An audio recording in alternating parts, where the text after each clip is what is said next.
ग्राम भीतरगांव में खुलेआम हरियाली की हत्या, पुलिस मौन, एफआईआर तक नहीं। गुरबख्शगंज थाना क्षेत्र के भीतरगांव में दबंगों ने ठेकेदार की मदद से किसान जय शिव के खेत में लगे चिलवल के 5 पेड़ काट डाले। जब किसान ने विरोध किया तो धमकी मिली, हम पेड़ काट लेंगे, हमारा कोई कुछ नहीं कर सकता। घटना 17 अप्रैल 2025 की है। पीड़ित ने 112 पर कॉल किया, पुलिस मौके पर पहुंची, लेकिन अब तक एफआईआर दर्ज नहीं हुई। आरोपी खुलेआम घूम रहे हैं और अन्य बहुमूल्य पेड़ों आम, नीम, महुआ की कटाई भी जारी है। जयशिव ने थाने व एसपी रायबरेली तक शिकायत पहुंचाई, फिर भी कोई कार्रवाई नहीं हुई। सबसे बड़ा सवाल, जब पुलिस मौके पर आई तो एफआईआर क्यों नहीं? के बावजूद क्या वन विभाग दबंगों और के पुलिस द्वारा की हरे पेड़ों की हो कटान रही है जारी, हरियाली की तस्करी? मना करने पर यह ठेकेदार केवल नहीं पेड़ों मान की रहे। कटाई नहीं, पर्यावरण और किसान दोनों के अधिकारों की हत्या है। अब वक्त है कड़ी कार्रवाई का और हरियाली की रक्षा का। अब देख रहे हैं समाज तक। मेरा नाम जयशिव अग्निहोत्री है। मैं ग्राम पोस्ट भीतरगांव, जनपद रायबरेली, थाना गुरबख्शगंज का रहने वाला हूं। आज दिनांक 17/4/2025 को हमें सूचना मिली कि हमारे खेतों में अवैध तरीके से कटान हो रही है, जो कि हमें मालूम नहीं, और खेत में पेड़ हमारे कट रहे हैं। हमारे ही पड़ोस में मुन्ना लाला पुत्र वैभव श्रीवास्तव हनुमान लाला करके हैं, जो कि उनकी कुछ ज़मीन हमारे साथ में है, हमारे जस्ट बगल में है। तो उन्होंने अपनी बाग को किसी ठेकेदार से बेच रखा है, जो गुजरी का है। तो हमें जानकारी मिली कि पेड़ कट रहे हैं, तो मौके पर गए और वहाँ पे देखा कि पेड़ों की कटान जारी थी। कुछ पेड़ कट चुके थे, कुछ पेड़ बाकी थे। 4 से 5 पेड़ काटे गए हैं, जिनमें से 2-3 पहले कट गए थे। और मौके पर जब हम गए तो वहाँ पे एक पेड़ की मशीन लगाकर काटने की तैयारी कर रहे थे। तो हमने मना किया कि आप अभी मत काटिए, राजस्व विभाग का मैटर है। जब राजस्व विभाग से ये फाइनल हो जाए कि आप ये पेड़ आपकी सीमा में है कि हमारी सीमा में है, तब आप काटिए। मौके पर मना करने पर अशोभनीय शब्द, और फिर जो है हमने 112 फ़ोन किया। 112 से हमें मदद मिली। दोपहर 12 बजे के करीब 112 आई और दोनों महानुभावों ने हमारे सामने ये कहा कि आप के जो पेड़ उन्होंने काट दिए हैं, अब काट ही दिए हैं, लेकिन और नहीं काटेंगे, ये हमने मना कर दिया है।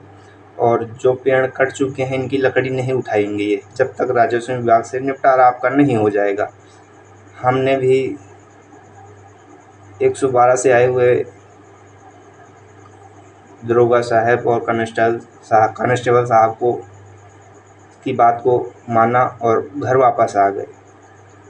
घर वापस आने के बाद हमने स्थानीय पुलिस थाना गुरबख्शगंज को प्रार्थना पत्र दिया कि हमारी जानकारी के बगैर हमारे पेड़ काट दिए गए। और मुन्ना लाला और वैभव श्रीवास्तव पुत्र वैभव श्रीवास्तव के द्वारा एक बाग बेची गई है, जिसमें आम, महुआ, चिलवल, नीम इत्यादि पेड़ हैं, जिसमें कि हमारे भी मध्यहीन के पेड़ हैं। तो और शिकायत करने के बाद हम घर वापस आ गए। फिर हमारे खेत की रखवाली करने वाले एक भाई का फ़ोन आया कि आपके जो पेड़ कट गए थे, उनकी लकड़ी ठेकेदार लोड करके ले जा रहा है। बाकायदा सभी साक्ष्यों के साथ हमने अपना काम किया और जिला प्रशासन से कार्यवाही की गुहार लगाई। न कटान रोकी गई, न मौके पर कटान रोकी गई, न लकड़ी रोकी गई कि सबूत के तौर पर लकड़ी पड़ी रहे जो काटी है उन्होंने। और ठूठ तो शायद खड़े ही रहेंगे जिन पेड़ों को काटा है। और हमने प्रार्थना पत्र दे दिया है जो कि COG नंबर पर पुलिस अधीक्षक महोदय और क्षेत्राधिकारी लालगंज महोदय और स्थानीय थानाध्यक्ष महोदय, उच्च अधिकारियों को, सभी अधिकारियों को हमने अपना दुख दर्द शामिल किया, लेकिन अभी तक हमें कोई समर्थन वाली बात नहीं आई हमारे सामने कि हाँ हम आपका काम करेंगे। राजकुमार यादव जी हैं जो स्थानीय पुलिस में हम इस समय तैनात हैं, SI साहब, जिन्होंने कहा कि आप अपनी इंतखाब लेके आइए। तो इस समय चकबंदी चल रही है, पुरानी इंतखाब काम नहीं करती है, तो पुरानी इंतखाब होगी भी नहीं शायद हमारे पास, जो कि राजस्व विभाग से निकलवानी पड़ेगी। और मौके पर जाकर न लकड़ी की कटान रुकवाना, न ही लकड़ी जो काट दी है उसको रोकना, बल्कि हमसे जो है उन्होंने इंतखाब खितौनी मांगी है, ना ही उनसे मांगा कोई डॉक्यूमेंट्स। और जब भी वहाँ पे पुलिस प्रशासन की कोई टीम जाती है तो मौके पर ना बाग का मालिक मिलता है, ना ही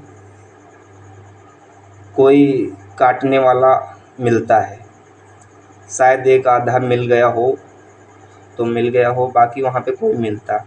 हमें जिला प्रशासन से यही उम्मीद है कि हमारे साथ न्याय दें और न्याय करें। धन्यवाद।